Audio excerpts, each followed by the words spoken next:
Good evening, everyone. My name is Fearns. I'm a design lead at Native.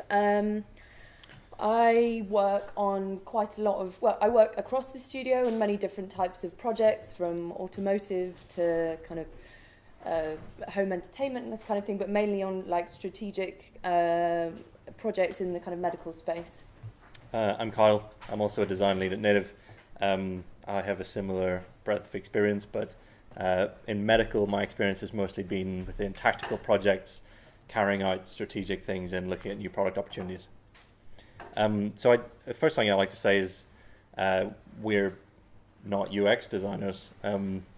Neither of us are digital. We both have a history in industrial design. But it's sort of par for the course at Native that you think outside your own discipline. In fact, there isn't anybody at Native who we wouldn't consider to be a UX designer and trying to deliver on UX. It just so happens we all have different specialties. So we see that our role is not just coming up with visions for companies, but helping them deliver on them through whatever means necessary. For us, UX is a means to an end, to make products, services better, more desirable, to improve people's lives and improve businesses.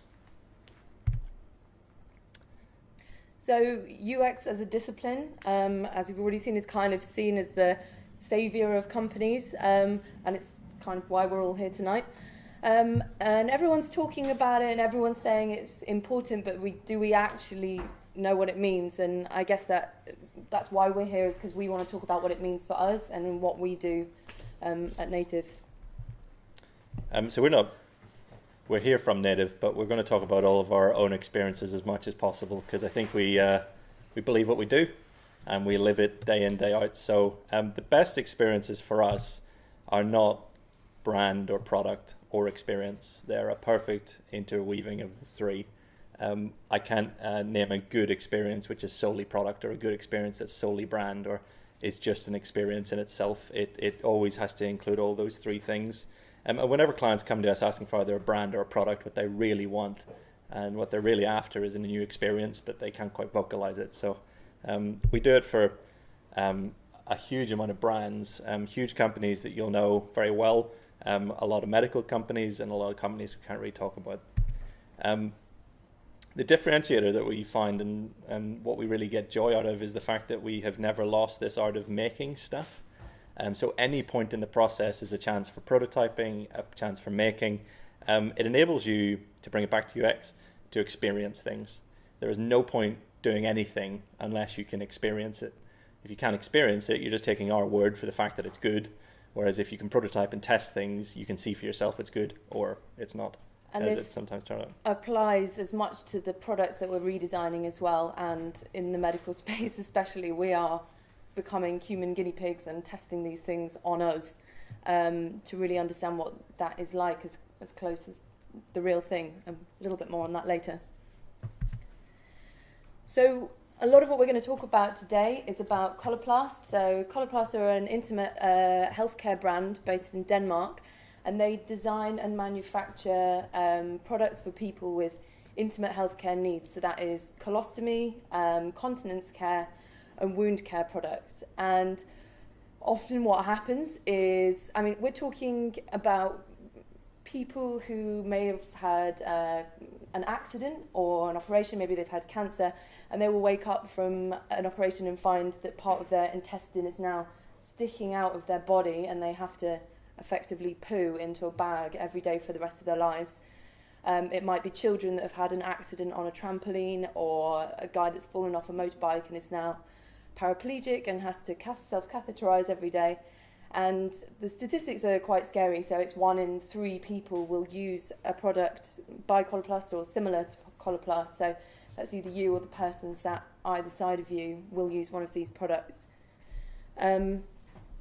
This is a snapshot of what one day might look like for someone using a colostomy bag. So they would have the bag itself, which they might have to change multiple times per day. They might have a range of accessories and products and things that they have to kind of clean the stoma with. And they will have to carry this around with them all day, every day. And what Coloplast came to us asking for was a design language. So they were kind of 3 separate business units, and they wanted to kind of unify the look and feel of their products. They wanted the kind of Adidas 3 stripes approach. So a sticking plaster that you can use to bridge engineering and branding. But the biggest problem, so the kind of things they were looking for, they already had like a rudimentary version of this design DNA that they wanted, which was like, what should the corner radius be? What should the colour be here? What should the pattern be like?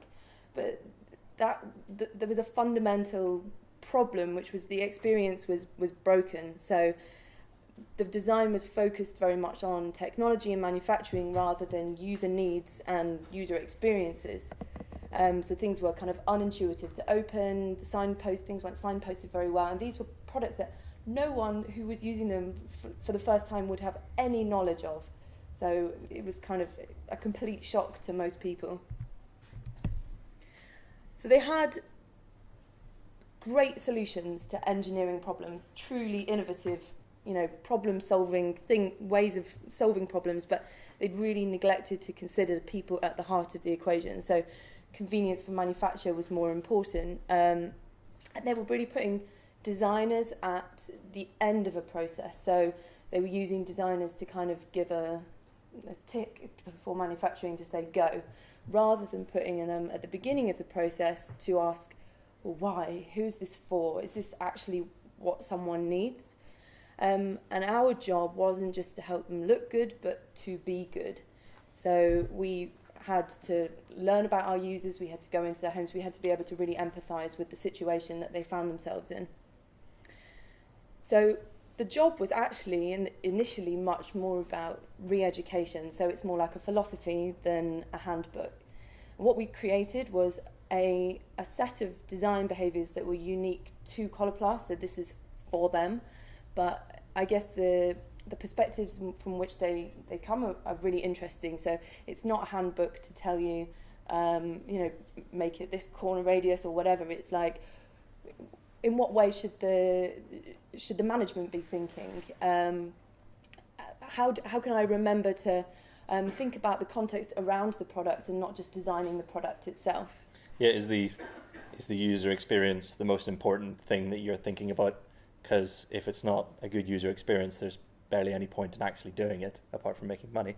Are they also driving efficiency? So are they doing their best to make things intelligently, that they're actually making great things for affordable prices rather than just lumping an extra cost on you because it's a better experience? And lastly but not least would be also creating beautiful objects, which they weren't really doing beforehand. People don't get to choose these products by Coloplast. Oftentimes you end up with them due to an accident or an illness or a surgery, like Liberty said.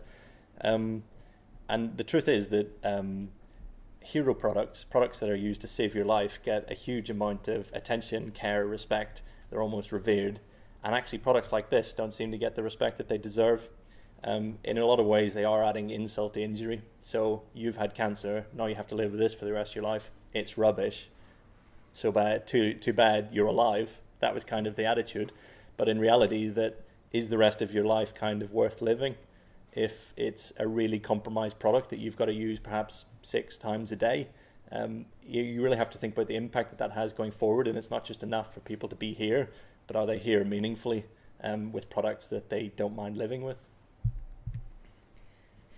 So our job was to really understand what's important to people. So we went out into people's homes. We talked to people who were using the products already, some people who weren't using the products, people with various kinds of illnesses and things, and we would go and we wouldn't just ask them questions, we would observe them, we would go into their bathrooms and look through their cupboards. Some of the things we found were quite shocking. For example, you could go into someone's living room and they would have received a quantity of colostomy bags, let's say, and they would receive a quantity of cleansing wipes or whatever accessories they might need. So they would have like stacks of boxes like next to their dining room table with like, Coloplast and like medical products, and it made someone's home look like a hospital almost. It's quite undignified. So the important thing about going to talk to people is that oftentimes you end up asking questions you didn't know you needed to ask, because you do a couple of things. You don't just talk to people, you watch them. So if people had have answered a questionnaire, for example, about what a particular product was like, they would have said it was fine, but you can see from watching them that they struggled to open it. They also didn't want to hurt your feelings because you're sat right in front of them or responding to the person who made the product. So actually just being there and witnessing them sometimes can be more valuable than actually asking them anything. The other thing is you just learn these stories that come up through conversation, and conversations can evolve. And some of the best insights that we've had have come just from accidental things. So for example, oh yeah, that's right. This guy we were talking to said, oh yeah, I wear my winter coat all year because I have to carry so much stuff every day. It's the only coat I've got that has so many pockets. And you're like, it's the middle of summer and you're wearing like a duffel coat everywhere. So there's clearly something wrong that's the experience that he has. It's also important to figure out what matters to people, but more importantly, what doesn't. Because a lot of people can sit, managers or marketing executives can sit in an office and decide what they think is important to people. But actually, when you get out there and talk to people, they learn that that's not all that important in reality. So we were watching how people were using products, particularly some of the continence care products that people with MS have. They have really limited dexterity. And the products we kind of tasked with redesigning were like cylindrical tubes that required quite a lot of force to kind of open. So this is one of their flagship products. This is one that we redesigned. And it's a compact catheter for women. So there was nothing like this on the market when they initially created this product. It can be used by people who will have to use a catheter for, whatever reason. Often women who've just had a baby need to use a catheter. It's cool because it has a telescopic mechanism in it, so it's really tiny. But the same thing happened to absolutely everyone when they first used this product. It's quite hard to open, and I'm going to try and not damage your laptop when I do this. It's lubricant. It's really hard to open, and it's designed. I didn't catch any of it. I'm really sorry about that. It's actually designed upside down, so when you open it, it's got like some sterilising liquid inside it, and which will lubricate the catheter, but it also, as it goes through a process of being sterilised by UV, it goes yellow. So the product that you use comes kind of pre-filled with something that looks a lot like urine, and it will go all over you. So you end up leaving the bathroom covered in what looks like your own wee. So that was we kind of went into people's homes and they were finding workarounds for things, but you shouldn't have to go through that, especially if you can't. Yes, please. Yeah. So this is me and my friend George. George is a life model, just in case you were wondering. But a huge amount of the work that you have to do when it comes into medical involves quite intimate body parts. And I have to be honest, a lot of the people that we've worked with at Coloplast had never even looked at the things that they were designing for. And I realize it's incredibly uncomfortable and it's not natural. And you can imagine what type of small talk you have to make when that's what you're doing. But what he did help us understand was for products that are going to attach to genitals, what exactly you're working with. And you're not purely basing it on your own experience or limited experience, as it could be for some people. So, but the interesting thing is that you have to do things that are massively uncomfortable. And it's all in the interest of helping people have better products in their lives. We also need to understand the kind of context around the product. So this is, what one person might carry with them every day, but it's not just what they take with them. It's like, what do they do with a bag of poo that they've just removed? You can't flush it down the loo. You have to carry it with you. So it's understanding, the complete context. I go into the bathroom, something happens, I come out. It's kind of... A lot of products are designed as if they're the hero and they're the only thing that exists, and they do a beauty shot on a render and imagine like that's the only thing you're ever going to have to deal with. But the reality is that the context is so much more complicated than that. And if you're ignorant to that fact, then everything you do won't be as good as it can be. But we also have to learn about best practice. So visiting medical practitioners, because you're also selling to them as well as you're selling to customers. So you've got to understand what exactly is good behavior, what's bad behavior, and what makes sense, and what you should encourage and potentially not encourage. This is Steve. He wanted to be able to self-catheterize, but doing so meant he had to use his teeth to rip open a sterile catheter that was filled with like a slippery lubricant. Yes, Steve is right. Steve is right on the limit of what you consider independent. So if he didn't persevere and use his teeth, he would have had to have a full-time carer who would catheterize him several times a day so he could actually live a normal life. And I'm not sure that anybody would wish that on anyone. So actually the difference here was that UX was the difference between Steve being able to live independently and Steve having to live with somebody else that he didn't even know just so he could go to the bathroom every day.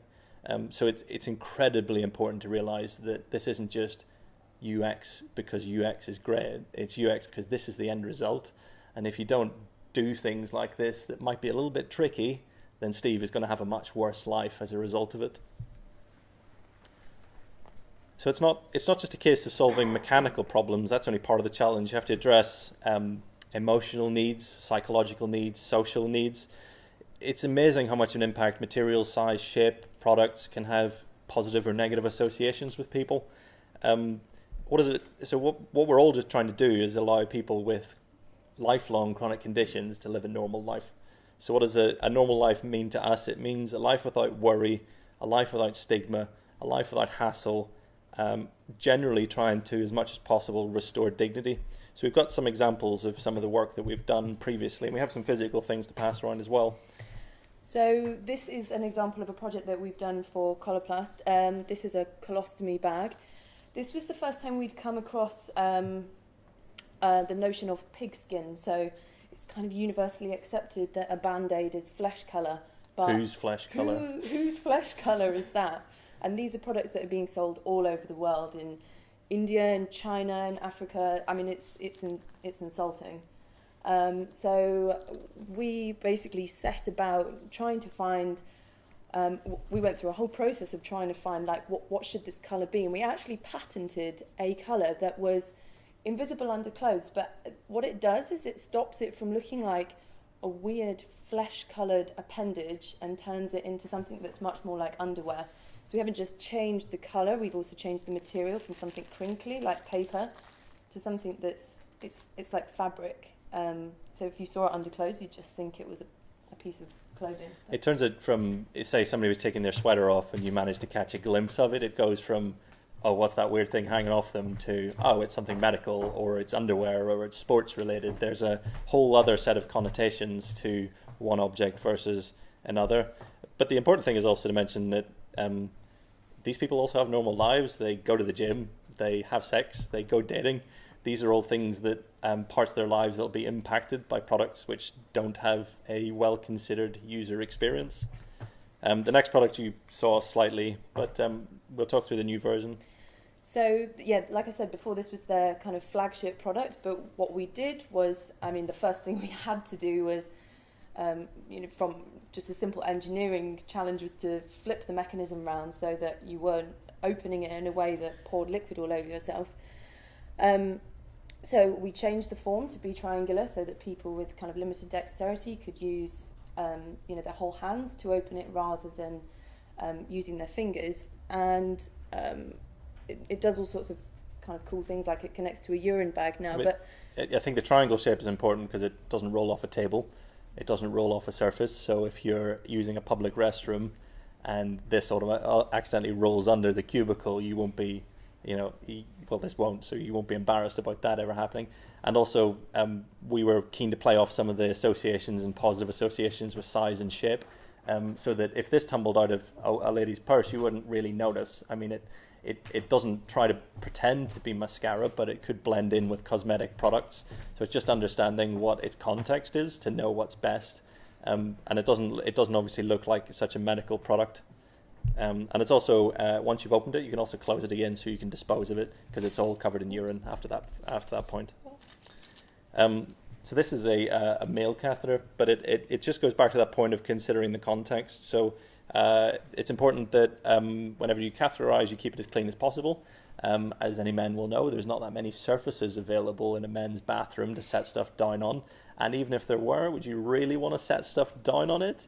So the innovation here was that a small piece of adhesive on the lid meant that you could just stick it onto a wall, and then you could also use one hand because it takes two hands. And then you can pick this out easily and nothing ever touches any surfaces, and then you can place it back in and dispose of it later. This is the golden handbag, as we learned it was called. It's an existing product that they currently make. There's no positive association with this. Who's ever looked at this and thought, great? It hangs off a Zimmer frame. It's associated with long hospital stays of people who are not independent. Now imagine you're 27 years old and you're just like any one of us. And this is a thing that you have to wear. 1 litre of urine weighs a kilogram, and a kilogram strapped around your leg when you're walking acts like a pendulum. And it's incredibly uncomfortable. It's sweaty. It gets very hot, actually, whenever urine does go in it. It bulges. It doesn't look appealing in any way. So basically, one of our approaches was to try and make it look appealing as possible. And we've got some interesting stories. So one of them was you've got to be fairly confident that the prototype you've created is pretty robust before you use your own urine. That's one tip. As one of our colleagues found out. Yeah, and another one that another one of our colleagues found out was if you're going to anally irrigate yourself, do it more than 45 minutes before you have to get in the tube. But users are more than just problems that need to be solved. They're more than what's written on paper. Users do not need to be reminded of their illness, vulnerabilities, or differences. And users have these incredibly nuanced opinions and heightened emotions. So for users, it's very rarely about product flows. Or reducing the number of steps to get something done. So if you were to say to an actual user, outside of talking about products or user interfaces or anything digital or physical, say, what do you want? I very much doubt they'd say, I want a more efficient app flow, or I want a smaller form factor product. You know, some of these things that a lot of people pride themselves on aiming for sometimes aren't the right goals. It's important to think that people still care about everything else that everybody else cares about. If you were to say to people, okay, what do you want to be able to achieve with, being paraplegic? They'd say, I still want to go on holiday. I still want to have sex. I still want to wear what I want. I want to go where I want. And those are the goals that they're measuring a lot of these products against. So you have to maintain that sometimes just creating a product that's better than the last product may not always be best. It's more often than not actually just looking at the problem again and finding out what really drives people and what it is that's really important to them. So crucially for us, a good UX vision delivers not just what people need, but what people want, which is crucial. So it's not just filling a need, but also digging into the fact of what it is that drives them, and then finding and making that your motivation going forward. We call this the mighty hammer of UX because we have a really strong belief that UX is fundamental. If you don't deliver UX in everything that you do, what's the point? And that can mean you could be in charge of creating physical products for a very specific need, but if you're just sort of focused on that and only on the product, then you're forgetting what the point is. And that goes for everything across consumer electronics, automotive, everything, but especially medical, as we've pointed out some of our sort of passionate insights that we have. But however, we'd be really keen to point out that if all we have is a hammer, everything looks like a nail. So here's an example that we think is horrific. So if you give digital designers the interior of a car, you're going to get a digital answer. And you have to ask yourself, it looks like progress, but is it better? Are you telling me that the future of automotive is all on a screen? Like even the basic stuff is relegated to like a number of levels down in an app. You can't use it while you're driving. This isn't a solution. So this is the difference between good and bad UX. So our opinion would be that the right solution will require thinking outside of your own discipline. So if you're a digital designer, I think you have to think, is this what I'm doing the best way of improving people's experience? And if digital is the only thing that you end up doing, that might be the right thing, but you have to consider that it may not be the only thing. It may not be the extent of what you're doing. Some examples, and this is a result of such a diverse group of people that I have the luxury of working with, is on some of the Coloplast ostomy products, it's not just the product, it's how do you get the product? How does it come to you every month? How do we avoid huge boxes stacking up in your living room? how do we ensure that you get something that feels like it's just for you and not a thing that's been made for somebody else and then given to you, or loads of boxes arriving at random. They used to have kind of animations of people like going to the bathroom to show you how to apply a product, and it felt super impersonal and not real at all. And we were thinking, what if you could access videos of real people using these things to show you how to do some of this stuff for the first time. You might want to be by yourself. I mean, you're kind of exposing quite intimate parts of yourself, and it's not always great to be sat in the middle of a hospital trying these things out for the first time. And likewise, I think some people tend to think that, it's medical, it doesn't need to be as good as consumer products. I think that's far from true. I think actually there's far more at stake with medical products than there are with consumer products. So we will always endeavour to create the best possible experience. And for medical, when you think about how do you interface with a company, is that the best they can be? At the minute, or in the past, you had to sort of ring hotlines and talk to somebody over the phone, and like the 111 service, you feel like they're trying to get you either through a flowchart or just off the phone.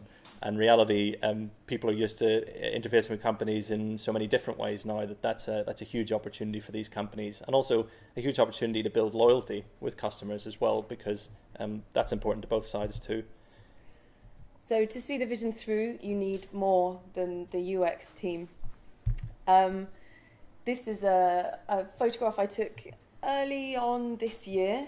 So we've been doing a project for a large automotive company, and what you can see on the wall is kind of lots of user experience flows. We have people kind of sketch what we want to happen at each moment.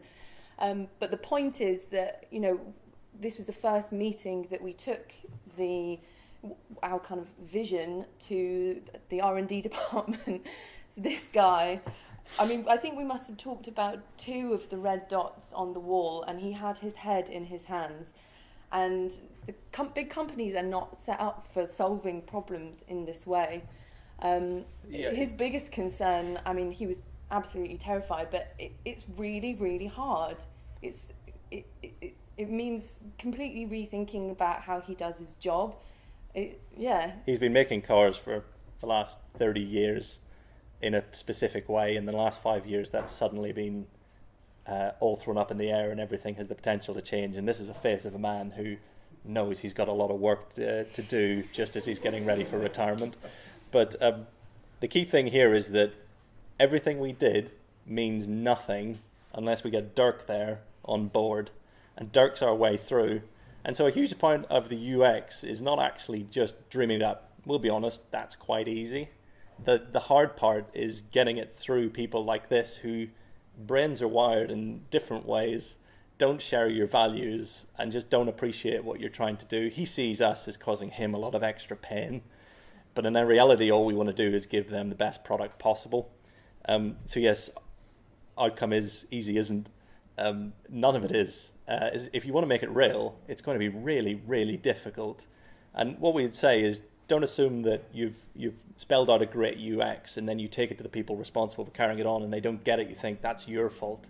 No, that's your fault, as in the UX designer is responsible for carrying these things through, for making them, for filling people with enthusiasm or the belief that these things can happen, and also sometimes compromising or translating or working with people very directly to make these things happen. So the healthcare industry is massively far behind in this respect. Coloplast, as an example, have made amazing tracks on the way. So they now have their own user insights team, they have their own design team, they're involved at the very beginning of projects, and they're doing the right thing, but they're still a long way from being good. I think the main thing is that we would say that UX requires a huge amount of skill to make it real. And not just to make it real, but to make it the best thing it could ever be and real. So you need to think about things in so many different dimensions. So our outcome would be, don't just be hammers. You can't just build a violin with a hammer, for example. It takes a variety of instruments of all different levels of skill to get you to the end goal. So we would implore you to think about the biggest possible change you could make to somebody's life and then head for it. But don't stop with your own discipline. Team up with people with different disciplines to get the best possible answer that you can. So yeah, be multidimensional, make it a skill and make it a craft. It isn't done until it's a thing. Yeah. It has to be real. And bring together different disciplines to ensure that that vision is actually real at the end of the day. So seek clarity through the noise. So talk to users, find out what really matters, find out what people care about. Use that all the way through the process and be the representative for your users to say, this is what people want. I'm not going to let you mess with what people want. You can't change that. And remember that users are the most important thing, but always make it beautiful would be the end. So, yes, thank you.